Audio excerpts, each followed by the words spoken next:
All right, have and have not fans. Now, this video is actually going to be about a character who I'm not too fond of, being Gia. I just think that her character is a waste of space, a waste of time on the show as well, unless it turns out that maybe she's like an undercover vice or something that could explain a few things. But I didn't really think about this topic until I rewatched the episode again. Just a scene where Gia walks in and then sees Oscar on the bed and, is like, is he dead? It's like, no, he's knocked out. It's like, look, girl, this is what we do. And it's like, I wish I could be as ruthless as you. And it's like, yeah, good luck with that. That's never going to happen.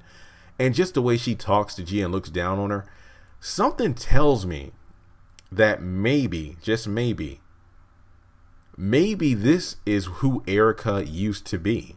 Maybe the way that Candace is treating Gia is exactly how she treated Erica, because I do believe that in that same episode where Candace slapped the taste out of Erica's mouth, I think that had to do with Charles. It's like, well, Charles offered me this, position as first lady, wipe away my history and everything, but at the cost of Benny taking the fall for the Quincy Maxwell murder. And then Erica was like, but that's not such a bad thing, right? Bah! Slapped the taste out of her mouth.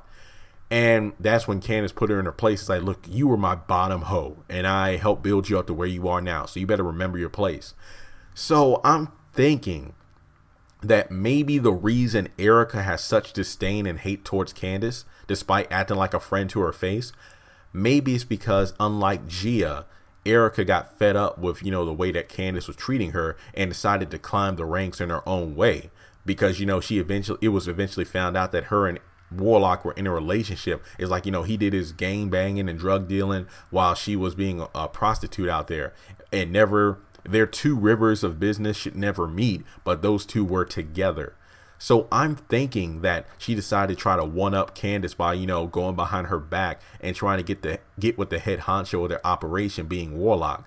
And I think that's a pretty interesting tactic. And then maybe the reason that she has such disdain towards Candace isn't just because of how Candace treated her in the past, but because of the fact that Warlock had love for Candace as well. So she probably saw that and was really jealous of her. That's probably why she really does hate Candace. I feel like this needs to be explored in the future. And the reason I'm doing this video is because I was going back through some of my old content, and I discovered that I think I did a video titled why does Erica hate Candace? And that was one of my first big videos on the channel. But I just wanted to get your all's opinion on this. Assuming that Gia really isn't an undercover vice, but let's say she is, and that could explain why she's not as experienced in terms of being on the same level of ruthlessness as Candace is, but she was doing okay with, her basic, meeting up with guys at the bar. I do feel like Candace is definitely the same person she is now that she was back then, just slightly more ruthless, but at the same time just treats people the way she wants to treat them, kind of like how Veronica does. But do you think that Gia, the way that Candace is treating her, is exactly how Candace used to treat Erica, which may explain why Erica hates Candace so much? So leave your thoughts in the comment section below on this subject, and I'll talk to you soon.